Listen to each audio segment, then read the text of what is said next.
शुरू कर रहे हैं नया बिजनेस तो स्टेप बाय स्टेप जाने अपनी दुकान का रजिस्ट्रेशन करने का तरीका।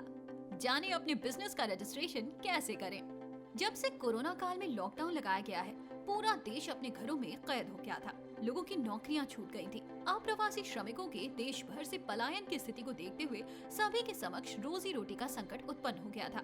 अब अनलॉक होने के बाद भी कोरोना की तीसरी लहर की आशंका मंडराती रहती है। तब सभी लोगों के समक्ष एक नया सवाल सामने आ गया है कि रोजी रोटी कमाने का एक सुरक्षित तरीका क्या होना चाहिए। इस पर विचार करते समय प्रत्येक व्यक्ति की कोशिश यही होती है कि छोटी मोटी दुकान खोलकर अपना काम अपने घर में या घर के आसपास करना चाहिए। घर के आसपास दुकान करने का आइडिया बहुत अच्छा है।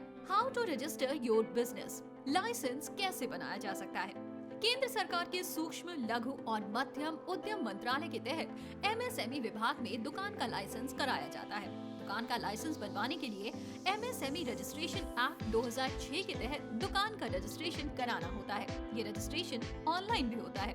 दुकान का रजिस्ट्रेशन बनवाने के लिए एमएसएमई के पोर्टल पर जाएं। इस वेबसाइट udyam.gov.in/government-india/ministry-msme-registration.htm पर जाकर अपना रजिस्ट्रेशन आप आसानी से कर सकते हैं। इसमें रजिस्ट्रेशन के लिए आपको लंबे चौड़े कागज की भी जरूरत नहीं होती है। इसमें केवल आपसे आधार कार्ड का नंबर पूछा जाएगा।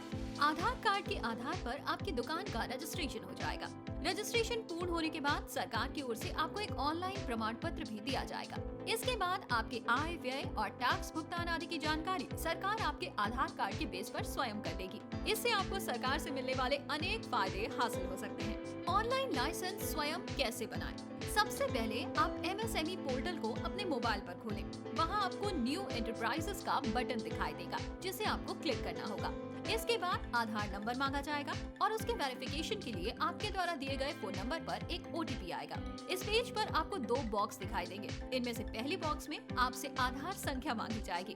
जिसके नाम से बिजनेस शुरू किया जाना है, उसके नाम का आधार कार्ड नंबर भरना होगा। दूसरे बॉक्स में आधार कार्ड नंबर वाले व्यक्ति का नाम भरना होगा। इन दोनों बॉक्स के पास एक सही के निशान वाले बॉक्स पर टिक लगाकर वैलिडेट एंड जनरेट ओटीपी पर क्लिक कर दीजिए।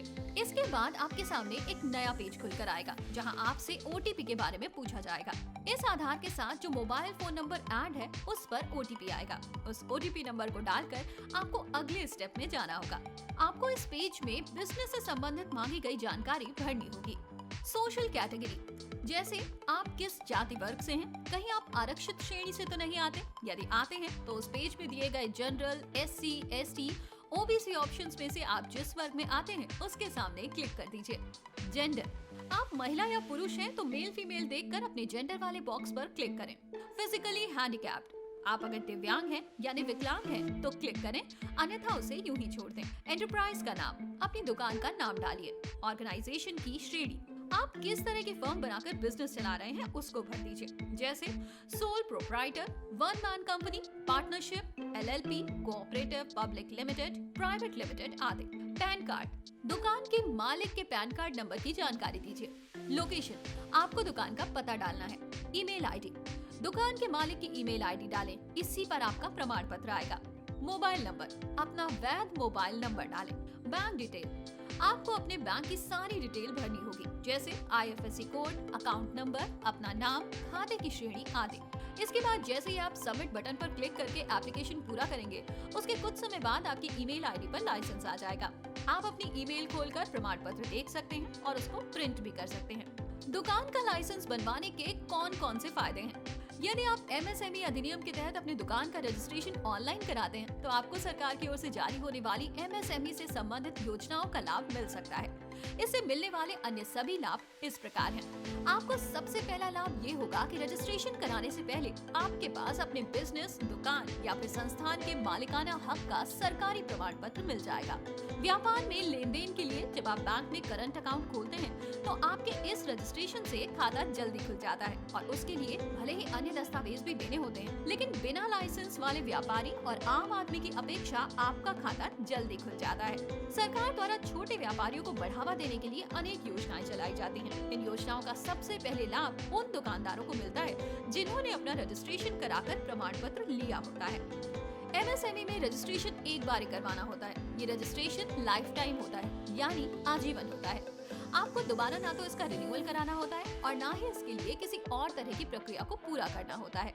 आपको अपने बिजनेस के विस्तार के लिए किसी बैंक या वित्तीय संस्थाओं अथवा सरकारी संस्थाओं से लोन लेने की जरूरत होती है, तो आपको ये लोन आसानी से मिल सकता है। कभी कभी तो सरकार द्वारा कम ब्याज दर पर लोन भी आपको आसानी से मिल जाता है। सबसे बड़ी बात यह है कि ये रजिस्ट्रेशन बिना किसी भागदौड़, किसी सरकारी अधिकारी की खुशामद या फिर रिश्वत दिए बिना ही कुछ ही समय में हो जाता है। इसमें आपसे किसी तरह के कागजात को अपलोड करने को नहीं कहा जाता। आपसे ना तो पहचान पत्र मांगा जाता है और ना ही पते का प्रूफ मांगा जाता है, ना ही पैन कार्ड मांगा जाता है। आधार कार्ड नंबर से किए गए रजिस्ट्रेशन के आधार पर आपको जीएसटी और पैन कार्ड आदि को कनेक्ट भी नहीं करना होता। एमएसएमई विभाग द्वारा ये सारी कार्रवाई अपने आप ही की जाती है। बहुत से लोग सरकार द्वारा की जाने वाली इस तरह की कार्रवाई से डरते हैं। उनका कहना है कि वो सरकार से कुछ भी नहीं छिपा सकते, इससे उनकी प्राइवेसी या निजता भंग होती है। इस रजिस्ट्रेशन से सरकार द्वारा आपके संस्थान और बिजनेस की जानकारी मांगी जाती है। इस प्रकार रजिस्ट्रेशन सभी दुकानदारों के लिए जरूरी होता है। इसके अलावा यदि आप अपनी दुकान थोड़ी बड़ी खोलते हैं और उसमें काम करने के लिए कर्मचारी और सहायक आदि रखते हैं, तो उसके लिए आपको शॉपिंग एंड एस्टेब्लिशमेंट एक्ट के तहत भी रजिस्ट्रेशन कराना होता है। ये रजिस्ट्रेशन राज्य सरकार की व्यवस्थाओं के तहत कराना होता है। प्रत्येक राज्य में इस एक्ट में रजिस्ट्रेशन कराने के लिए अलग अलग नियम और प्रक्रिया अपनाई जाती है। आपको अपने राज्य के संबंधित लेबर विभाग से संपर्क करके आपको अपने संस्थान का रजिस्ट्रेशन कराना होता है। इस तरह के रजिस्ट्रेशन कराने के लिए आपको विभाग द्वारा मांगे गए कागजात पेश करने होते हैं। निर्धारित फॉर्म भरा जाता है और वहां से आपको अपनी दुकान या संस्थान के लिए एक सरकारी नंबर मिलता है, जिसके तहत आपके संस्थान और दुकान की समस्त सरकारी कार्यवाही की जाती है। तो आज के इस वीडियो में बस इतना ही। कैसा लगा आपको ये वीडियो, हमें कमेंट करके जरूर बताइएगा।